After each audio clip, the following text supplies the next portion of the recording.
बा। एके धरतनी तो एके धोवतनी, एके धरतनी तो पारा पारी हमार धोते बहुत दिन बीत जाई।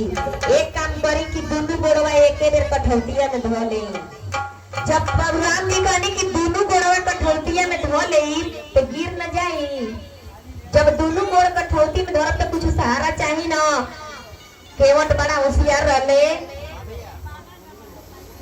केवट बहुत होशियार रहले। केवट सोचले कि हाथ के पैर के धोले नहीं, पैर के आशीर्वाद मिल गई, ताक दिहले तो आंख के आशीर्वाद मिल गई, लेकिन हाथ के ना मिलल। ऐसे सोचले कि जब दोनों पैरवा एमे धरवा ले तो कहब कि कपड़ा पहनवा धलल। राम जी दोनों पैर कठौती में धइले बानी आ केवट के कपारे पर हाथ धोले धइले बानी।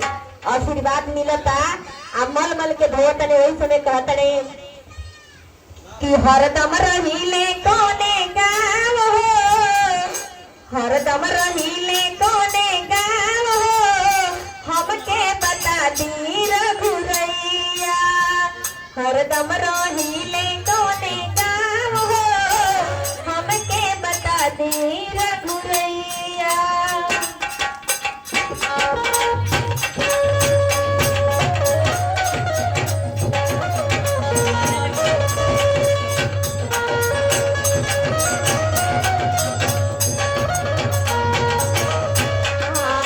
हरदम रहिले कोने गाँव हो, हमके बता दी रघुरैया।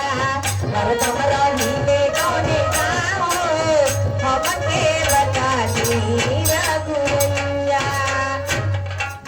आराम से पूछतने, राम जी के चरण धोतने आ सब हाल चाल पूछतने। टाइम नहीं थे कि पूरा गा के हम बताई। अब देखी जा, चरण धो लिए, नाव में चढ़ा लिए और नाव में चढ़ा के धीरे धीरे खेवत भैया कैसे खेवत रहे कौन ना खेवत खेवत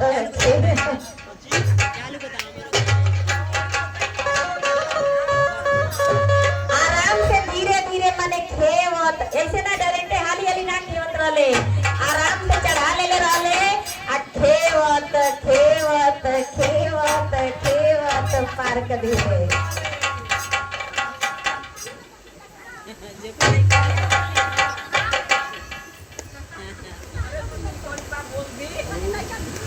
देखिए नहीं तो कौन आता हूँ हम लोग के नाम पार कर दिए। आ जब पार कर दिए तो जब ओ पार उतरले चौपहियों कहत में टाइम लगेला, दिमाग लगेला। फिर कहियो बढ़िया से कह दे समय रही तो पार हो गईले। आ जब पार हो गईले तो राम जी सीता की ओर तकले तो सीता माता बुझ गई कि इनका पास कुछ बात नहीं, ऐसे ताकत रे। तो सीता जी बुझ गई कि अंगुरी के मुनरी निकाल के दिहली की ले दे देई। काहे से कि केवट मेहनत कैले बने। केवट कहले राम जी जब निकाल के मुनरी जब केवट के दे तड़े तो केवट कहले कि हमरा के खेवाई ना चाहिए। राम जी कहने की इतना मेहनत से तू पार कैले बड़ा आ हई रख लो, आशीर्वाद ही जान के रख लो। तो केवट का कहत रे कि एकरा पहले केहू राउर चरण धोले रहला तो कहले कि हाँ एक बार धोले रहे तो के तो जनक जी। तो जनक जी एक बार पांव धोने तो पूरा शरीर में सीता जी के बीखो पहना के धोते कन्यादान जब कैले तो आय आज हम आपके पार कैले बनी तो हम पैर धोले बनी तो उनकर दिहल कन्यादान वाला उठी आज हमरा के देतनी।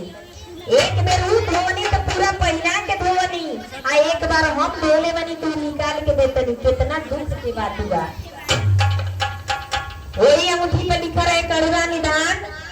वो सीता जी जब हेरा गई लली, चोरी हो गई लली तो उन्हें अंगूठी लक्ष्मण जी लेके गई, हनुमान जी लेके गई रही लंका में। सीता जी पहचान ली। ओजे के कहानी ओजे बा, एजे के कहानी एजे बा। अब देखिया राम जी दे तड़े आ कह तड़े कि लो धोलो भेंट करके भेंट में धोलो। केवट सोचल कि अबे ना चाहिए जाई, अगर देवही के जातनी तो बनवास में जातनी, रउआ पास कुछ नहीं खे तो ले ले जाई और लौटब तो हमके दे देई। काहे से केवट सोचले कि आज जातन तो मुलाकात हो जाता, आज जब घर से अहे तक उठिया देवे अहे तो फिर भेंट हो जाई। तब उहे केवट कहतड़े कि रखली ना हमके अबे चाही, लौटी के आइब हमके तबे चाही। केवट कहतड़े कि रखली ना हमके जाबे चाही, लौटी के आइब हमके तबे चाही। ए पिताजी के भैया, ए लक्ष्मण के भैया,